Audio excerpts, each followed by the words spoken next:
live on there. Give me 1 second here. Let me get this up.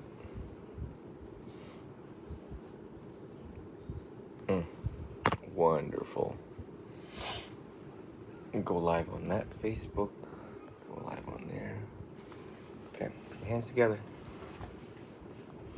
Namo tassa bhagavato arahato sama sambuddhassa.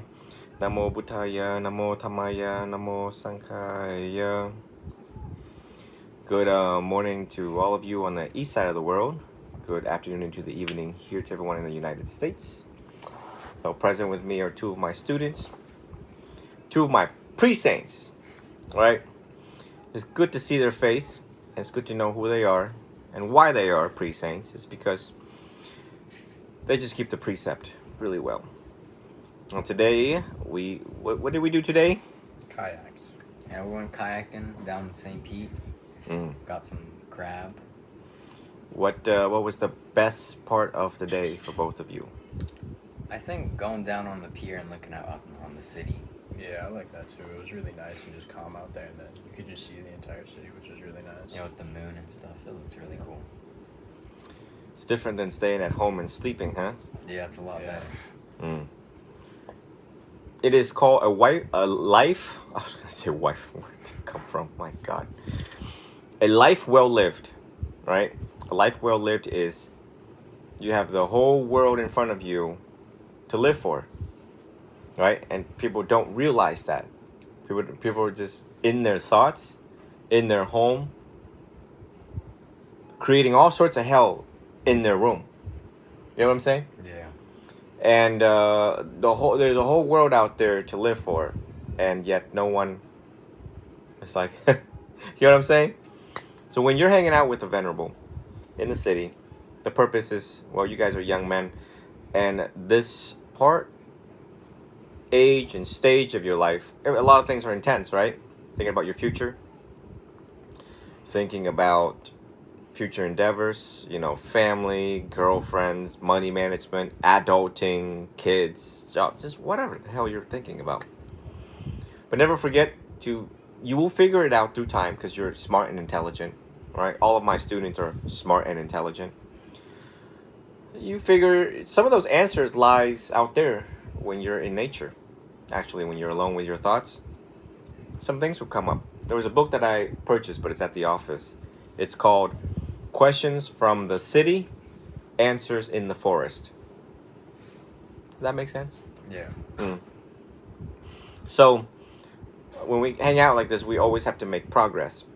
And I feel the need to answer to the people. See, the people that we serve and the people who are watching us worldwide right now. They're wondering, what is it that Venerable Ji Dao does? What does he do? What does he do? Oh, by the way, did you know that AI knows me? Really? The whatever system AI right now that people, punch in stuff like that. Yeah. One of the student in California, Min, another one of my very, very good student.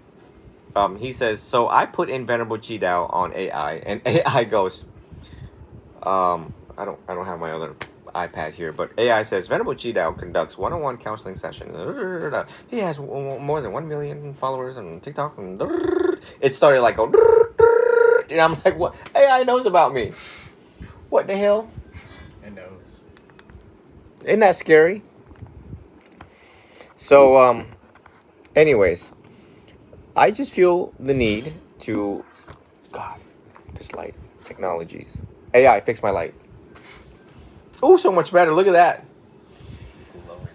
So, number one, I want the other students to realize that we just don't sit and study CBT, right? We don't just sit and meditate, right? Our middle way is study, practice, and go have fun. And apply that practice while we're out in nature, right? Now, when you were paddling out there in your little canoe, see how mindful you had to be? If you weren't mindful, you would just go in circles. Yeah. We'll see Gabe just going like this, and we're like, is he actually drunk? Maybe he's not keeping the precept after all. Yeah. So every activity we do, we must make progress. We must learn mindfulness. We have to be mindfulness, and we have to just apply everything. Making Jen Zoomer sit there and study CBT all day they would just leave.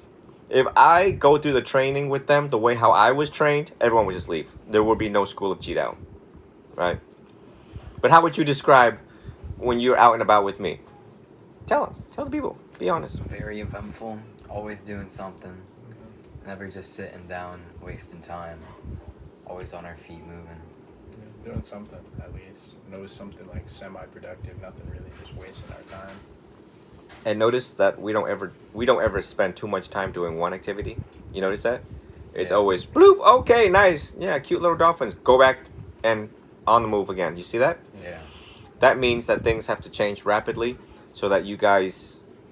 I'm conditioning you all to look forward to the next thing and not to be stagnant at home. You know, every morning when I wake up, it's always a crap thing to do, whole list to do on my list. And I'm like, oh, look at that. And it's time. And it's breaking up into that. So basically, how I lived my life in a young age and until now, nothing's ever slowed down. And then I want to motivate you guys to do that. You know what I mean? Don't ever spend more than a couple of hours doing one thing. Because then you become lazy. You know, your whole body's like, eh. And then your mind's like, eh. Whether you're hanging out with your girlfriend, whether even studying. Research shows that 4 hours in one day is like maximum for concentration. Get what I'm saying? Yeah. 4 hours. Maximum full concentration. So change it up, you know, stand, walk. You know, when the Buddha sat and meditate, he's like, all right, dude, guess what? I like getting tired. So he went and walking meditation, teach, and then he went back to sitting meditation. You know what I mean? He changed it up. So in life, you have to know how to change it up. Anything else you want them to know about your day and what you've learned so far in CBT and how you apply it? Since we just ate, you guys, I know you guys are a little like, oh god, where's the bed? I guess just CBT, it really helps in like a lot of ways. You don't think about it until you like learn it, and then you see the correlation between real life and how the book really like it kind of gives you like a plan almost to understand like the people around you and the environment you're in as well as yourself to like better like go through the day, I guess, in a way. Yeah, in a sense, it almost makes you like a wiser person. You're more thoughtful of other people and you're more thoughtful of yourself. You don't really overthink as much and you don't stress out as much over little things.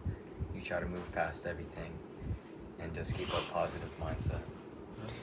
You know, when I was a young man, I was very intense and everything. It was very critical. And I had friends close by and they were like, take it easy. Take it easy.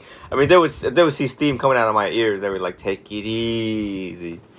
So anyways, we are learning about the middle way and we're going to readjust the middle way wherever it's needed. You know, not too lazy and not too extreme of anything. And always keep the flow going in a zenful and mindful way.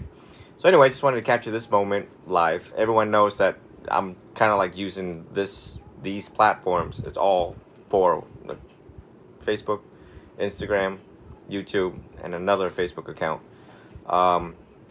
as my pretty much diary, my journal, you know, and they're going to be growing pretty fast. They're going to be progressing pretty fast, falling in love, getting married, moving out, joining the military. Who's going to FWC? Maybe me. Yeah, why? I just like to be in the wildlife, and if I can be in the wildlife and make money off of it, then might as well do it. Yeah, I mean, the kid likes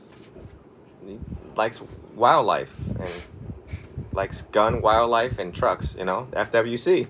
You get paid for it. Yeah, And you're going to be a cop, right? Yeah. You're going to give me a ticket if I catch a fish and it's undersized? Yep. I might let you off, but I'm gonna give you a stern warning. A written warning. A stern warning? A verbal warning. All right, good night, everybody. Until the very next live, I got to catch up with some of the students that got to catch up with Shamar. Shamar, get ready for a phone call since you're watching this. So I got to get back with counseling. The other side. Shamar's up in New York, New Jersey, somewhere up there. We'll figure it out. Anyway, say good night, everybody. Have a good night. Doop, doop.